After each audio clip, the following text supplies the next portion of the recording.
For me, it's actually pretty simple. I just enjoy having somebody to take care of.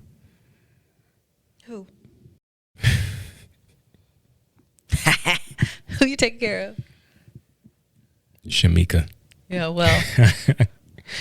No, she's living good. Yeah.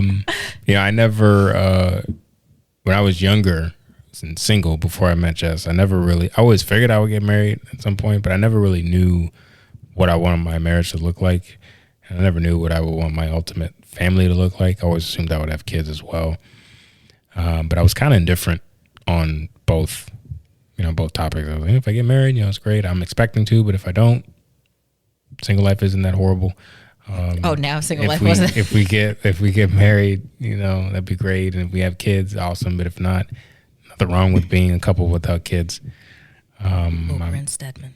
So, but as I've been married and as we've had kids, and as I've gotten older, and my ambitions have become a little bit more narrow and streamlined. And honestly, they really, the end is a better life for my family, for Jessica and our two daughters, in terms of the things that I pursue professionally and whatnot. It all comes back to taking care of my family for me. And that's while I'm here and then after I'm gone. So it's a heavy responsibility, and it's a responsibility a lot of men run from, honestly. But for me, as daunting as it is, and as big of a burden as it is, and I know, and I never like to play the victim card, but I know women, especially wives and moms, carry a tremendous amount of burden in a family. When the kids are young, all they want is their mom, especially if they're breastfeeding. Jessica talks about all the time about how I'll be downstairs with Solace and Jessica will be upstairs or out of the house, and I'll be home with Solace for like 2 hours, and Solace won't say a thing to me. She won't say a thing. And then as soon as Jessica walks in the door, she's like, "Mommy, I'm hungry." I'm like, I've been gone. Your father is right here. So then I default and get annoyed with him. And it's like she literally didn't say a word to me at all. She has FaceTimed me before to ask me for something, and I'm like, "Isn't there an adult with you?" So, and when Jessica gets sick, she has to power through, right? Because there's usually one person in the house doesn't get sick. It's usually everybody at some point is overlapping being sick. I get sick, I'm useless. I'm just out. But Jess kind of has to power through and still so annoying. And still manage the sick husbands are, because it's house. Like, you think you're the only person who's ever been sick? That was literally, and so he was sick, and I was already annoyed with him. So in my head, I'm like, you think you're the only person who gets sick? Like, it's so extreme. To make my point, your nose is the only congested nose in the world. Let me do the bit. Okay. But what I was saying is, I know moms carry a lot, but there are a lot of unspoken burdens that dads carry as well, especially when you're maybe the single source of income for a family, right? Or maybe when you have things coming up that your kids want to do or your wife wants to do, or things that you need to be able to provide for, or when you know that your wife is going through a tough time, but you're battling your own demons as well, but you tend to suppress those so that you can be a support for your wife or for your kids. Dads carry a lot too.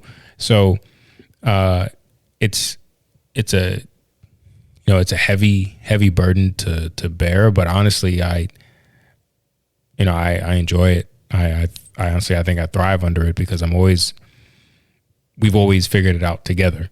Obviously, anytime we've come, and we've come into a stormy season.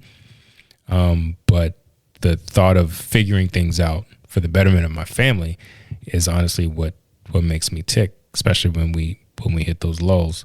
So, being able to look in over the last few years and say, hey, my career has hit a very steep incline, and because of that, I've been able to provide X, Y, Z for my family. I've been able to we've been able to do anything that we really wanted to. For the most part, I've been able to help send my wife and our oldest child at the time, because Sovereign wasn't born yet, to Africa twice. And that's not a cheap, it's not a cheap trip. Y'all. Even if you fly economy, that's not a cheap trip. So, we've been able to do that multiple times as needed, without, really batting an eye. And that's just kind of like a microcosm for all the things that we've been able to do. So just being able to provide, and then in tandem together, kind of set the blueprint for how, we want our girls to experience life and the expectations we want them to have of life. So that's my number 4. I think my number 4, which is still a work in progress, is just someone who you are supposed to be comfortable being vulnerable with. So vulnerability is definitely something I am still working on. I think because I've don't say. Sorry. I think because I've gone so long in my life, just being self-sufficient, even within our relationship, there's always been a component of me that's been self-sufficient, like to the extent, and I hate to think morbidly, but like, if something is to happen. To who? To you. Why gotta be to me? I mean, I think about if something's to happen to me too. But you if lead with that next time. Okay. Not me. So, but I'm talking about my vulnerability. But if something is to happen to me, how am I going to emotionally stabilize myself and then also fill in the shoes that you've established in terms of providing and taking care of the family, as well as taking care of myself and, trying to keep everything as consistent as possible. So yeah, that's an extreme morbid thought. And it's rare that I go there. But that is something that, I think about. You've created this franchise with someone and, they're co-owner, they're 50% contributor. So, just that, what do I do if something happens and it's just me, or vice versa, if something happens to me and it's just him? Does he know how to, like, the way that my mind works in terms of taking care of the girls? Is he going to think of those things? Is he going to remember to make certain appointments? Is he going to remember, to give a hug in this instance and, to reprimand in this instance? Is he going to remember the lyrics to this annoying kid song? Like random things like that. But vulnerability, like I'll tell people any day, like I'm pretty transparent. Like I was just talking about sex 30 minutes ago.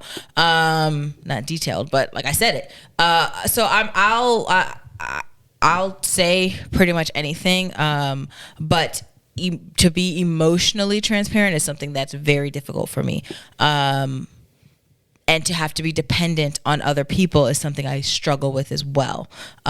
Because I think I've had a lot of disappointment, or, a lot of broken promises, someone saying they're going to do this and then they don't do it. So that's something I'm very sensitive about. So, and then also feeling like I have to pour so much and not getting refilled.